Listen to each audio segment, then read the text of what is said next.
Y estamos tratando de comprender cómo va a impactar en la situación económica, en la situación política, pero también queremos saber cómo va a impactar o cómo está impactando en la situación económica del país los resultados de las elecciones provinciales en Buenos Aires. Y para ello hemos contactado a Marcelo Ramal, quien es docente de la UBA, docente en economía y además es dirigente de Política Obrera. Marcelo Ramal, ¿qué tal? Muy buenos días, te estamos saludando desde Salta. Paulo, Erika, Candelaria, ¿cómo estás? ¿Qué tal? Buen día, ¿cómo les va? ¿Bien? Muy bien, Muy muy bien. bien. Bueno, como economista, Marcelo, ¿qué lectura haces de las consecuencias o el impacto de los resultados electorales del domingo en la situación financiera nacional?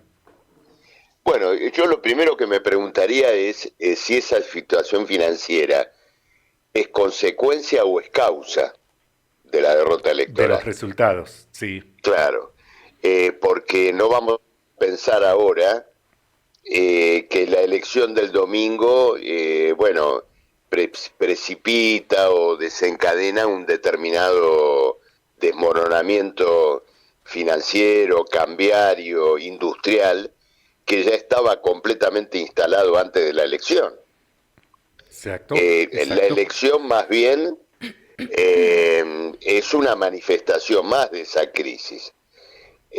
Acá, con bastante antelación a la elección del domingo, tuvimos que asistir al agotamiento completo de la operación financiera de rescate de la deuda pública que Milei y Caputo iniciaron en diciembre del 2023. Esa operación económica tuvo como garantía, se le ofreció como garantía a los fondos internacionales que tenían la deuda argentina, bueno, la liquidación lisa y llana de los derechos jubilatorios, laborales, sanitarios de los trabajadores argentinos.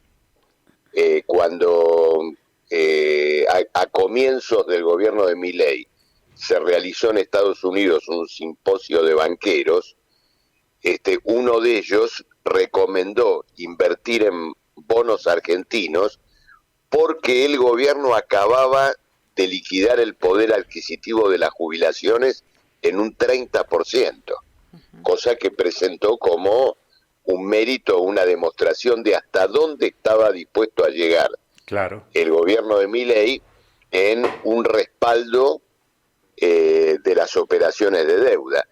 Bueno, esa política está liquidada, está detonada, agotó sus posibilidades, los que ganaron dinero en este año y medio se retiran de la Argentina, quieren cambiar ¿Quiénes son, sus... Marcelo? ¿Quiénes son? Bueno, los fondos Buitres. internacionales y los bancos que invirtieron en la deuda pública argentina. Algunos ya lo venían haciendo, otros fueron convocados por Caputo, obtuvieron beneficios extraordinarios trayendo dinero de corto plazo a la Argentina con la garantía de una determinada estabilidad cambiaria. Esa estabilidad fue sostenida al costo de incrementar extraordinariamente la deuda pública, ¿no es cierto?, en casi 100 mil millones de dólares. Bueno, y a partir ya de comienzos de este año, la decisión de emprender la retirada era muy clara. El gobierno tuvo que ir a pedir el socorro del FMI, el dinero adicional que dio el Fondo Monetario se fugó en 4 meses, algo, ¿no es cierto?, inusitado, Eso verdaderamente. es importante precisarlo, contarlo, explicarlo, Marcelo. ¿Cómo es que se fuga plata que ingresa de préstamos de un organismo como el FMI, que además es plata cara, ¿no? Son préstamos caros, no solo Claro, por los bueno, intereses, sino por las exigencias que tiene. se repite una historia, es decir, el Fondo Monetario financiando la salida de capitales de fondos privados que vinieron a especular en la Argentina, deciden retirarse, el país no tiene con qué eh, sostener ese retiro, y por lo tanto lo hace a costa de endeudarse con el Fondo Monetario, y los dólares, ¿no es cierto?, son aportados desde allí. Es lo mismo que ocurrió con el blindaje y el megacanje en el 2001, y con otra vez Caputo y Macri en el 2018.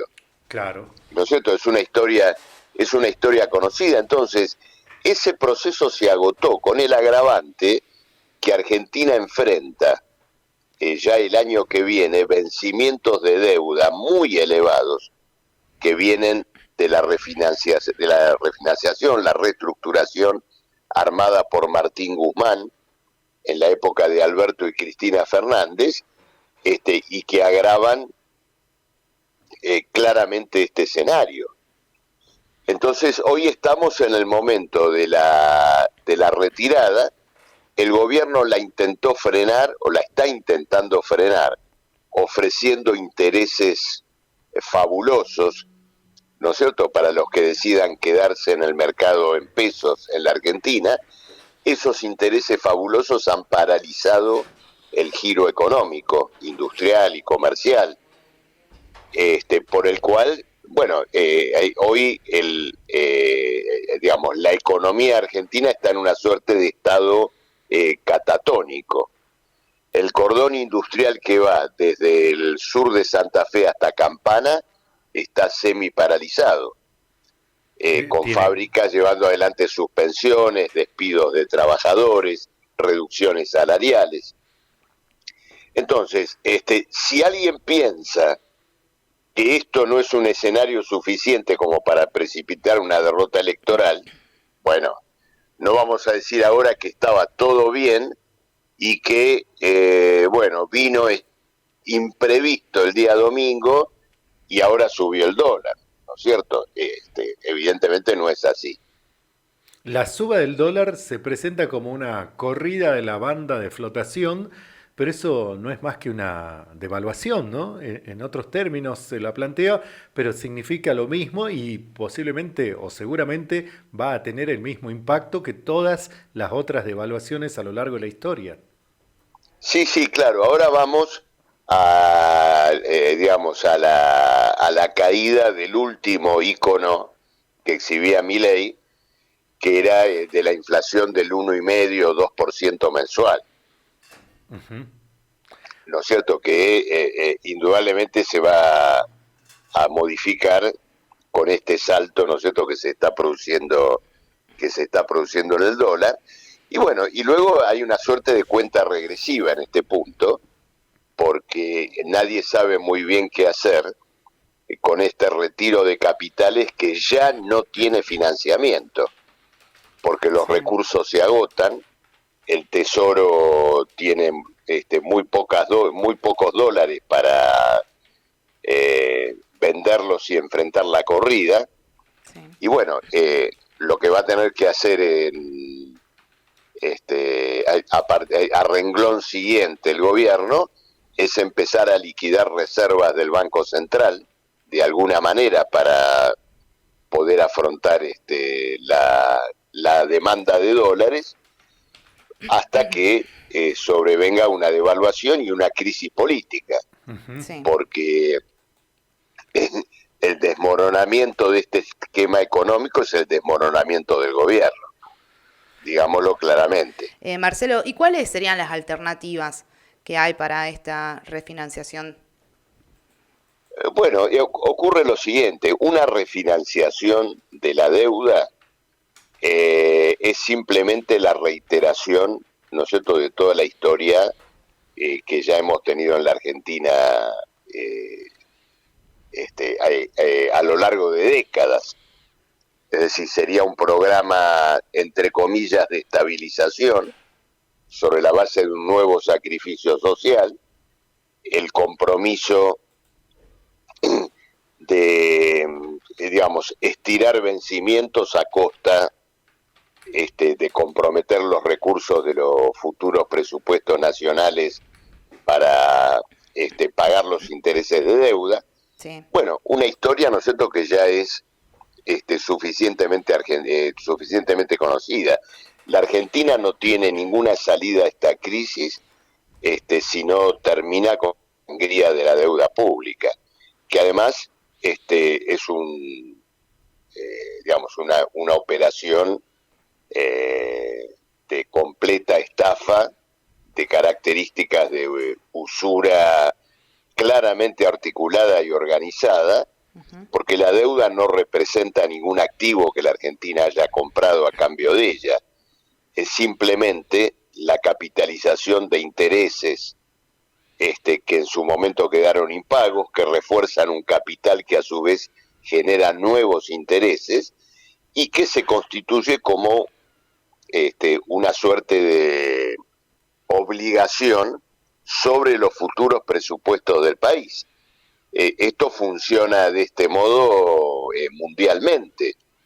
Es decir, actualmente el sistema financiero internacional vive de succionarle la sangre a los países que están endeudados.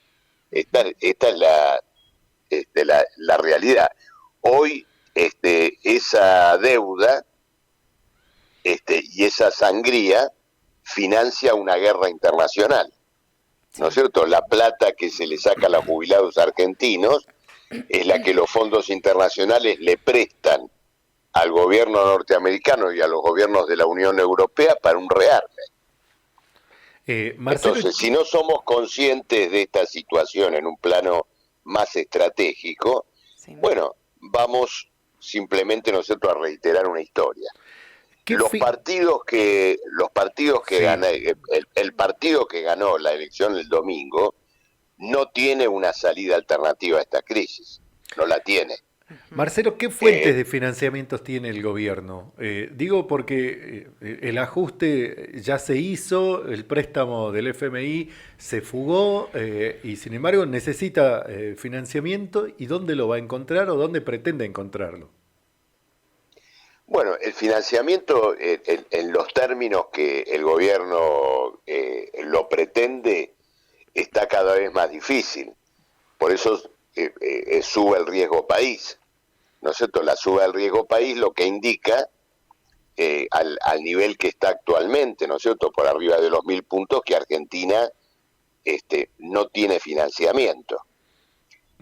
Naturalmente podría tenerlo, podría obtener recursos si manejara su comercio exterior soberanamente, es decir, si tuviera en sus manos los recursos del comercio, del ahorro nacional, en una economía dirigida, digamos, por la población que trabaja, es decir, en una reorganización social completa.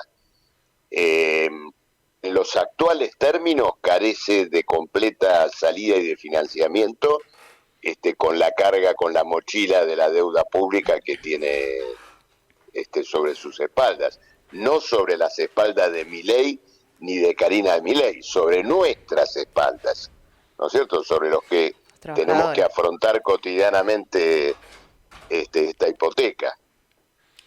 Bueno, y por otro lado, en el plano político, se ha lanzado, te lo pregunto como dirigente político, Ramal, se ha lanzado una convocatoria a los gobernadores, se ha ensayado un golpe de timón en el gabinete que finalmente a priori no se concretaría. Se ha desatado una crisis interna en La Libertad Avanza, se cuestiona la figura de Franco y la de Karina Milei, pero del otro lado también se cuestiona la de Caputo. Los Menem quedaron en la cuerda floja. La figura, parejas de La Libertad Avanza, el armador de La Libertad Avanza en la provincia de Buenos Aires, prácticamente sería el único eyectado. ¿Cómo analizás este presente político? Mira, en estas grandes crisis, que en definitiva es una crisis de poder político, acá vamos a tener un replanteo político de gran alcance, indudablemente a partir de esta situación. Pero la primera manifestación de esta crisis es el inmovilismo. Vos fíjate que esta mesa política que armó Milei sí. es la mesa de los mismos de siempre. Es decir, acá se han sentado, es una mesa redonda de 6 con los personajes más odiados de la Argentina.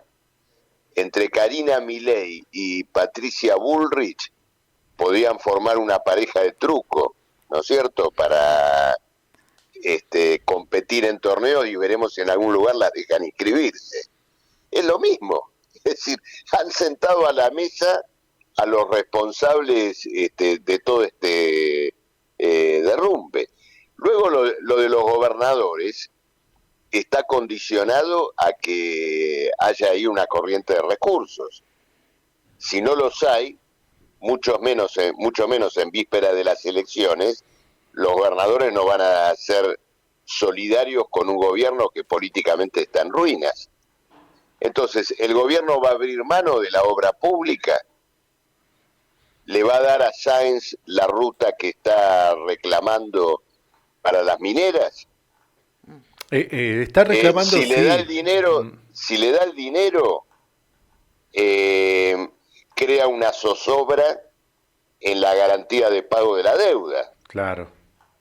Entonces, la situación, por ahora, es decir, toda esta gran bambolla de estas últimas 24 horas es al mismo tiempo un gran inmovilismo. Bueno, es complicado el escenario, y dentro de ello también, por si fuera poco, hay un proceso electoral en ciernes, el de fines de octubre, que va a tener lugar en todo el país y que a priori ha cambiado la realidad, ¿no? El gobierno, que se mostraba muy seguro con no el rumbo de la economía, sino ni tampoco con el impacto social que tiene el rumbo de la economía, sino con un único indicador, el de la imagen positiva de Javier Milei. Hoy parece que ha empezado a desmoronarse esa realidad. Sí, estas no van a ser unas elecciones rutinarias donde simplemente se va a discutir una alternancia en el Congreso. Acá lo que tenemos adelante es una campaña electoral en medio de una gran crisis política, y lo que se van a discutir son las salidas a esta crisis. Esta es la cuestión central, es decir, en ese sentido, nuestra corriente político-obrera va a hacer uso, digamos, de esa tribuna electoral para colocar esta cuestión. Es decir, si esta crisis va a dar lugar a un nuevo parche, ¿no es cierto?, un remiendo para tratar de sostener el andamiaje de la explotación social, la carga de la deuda a costa de los que viven de su trabajo, o si la crisis le abre paso, ¿no es cierto?, a una salida de los que trabajan, a una salida socialista. Esto es lo que van a defender todos nuestros candidatos, ¿no es cierto?, en los lugares donde Política Obrera se inscribe. Desde ya estoy seguro que en este plano de lo que tiene que ver con desenvolver una salida, mis compañeros Violeta Gil, Julio Quintana, bueno, van a hacer un gran papel, no me cabe la menor duda. Marcelo, te cuento. Yo los votaría, si estuvieran en el padrón de Salta. De Salta, sí. Les digo la verdad que votaría a Violeta y a Julio. Marcelo, quería preguntarte una caracterización sobre el FITU. Creo que un abogado, ayer le preguntaron a un abogado de un partido y dijo que iba a votar a Violeta Gil. Sí, del Partido Democrático. Bueno, yo me sumo. Bien. Tienen mi voto también. Marcelo, preguntarte un análisis y caracterización sobre las elecciones que tuvo el FITU. Bueno, creo que es esencialmente, digamos, una votación que estuvo dentro de lo que ha venido obteniendo en las últimas elecciones, ¿no es cierto? De acuerdo a la sección electoral, 4, 5, 6%, renovó los 2 escaños en la legislatura bonaerense, pero a nuestro juicio lo más importante es que no intervino en la elección tomando en cuenta esta crisis que estamos discutiendo acá. Fue una campaña autorreferencial, ¿no es cierto? Nosotros estamos con este otro, sí. Somos los que estuvimos acá, los que estuvimos allá. Política Obrera intervino con un programa. Bien. Sin recursos, es decir, con condiciones fundadas en el esfuerzo de los militantes.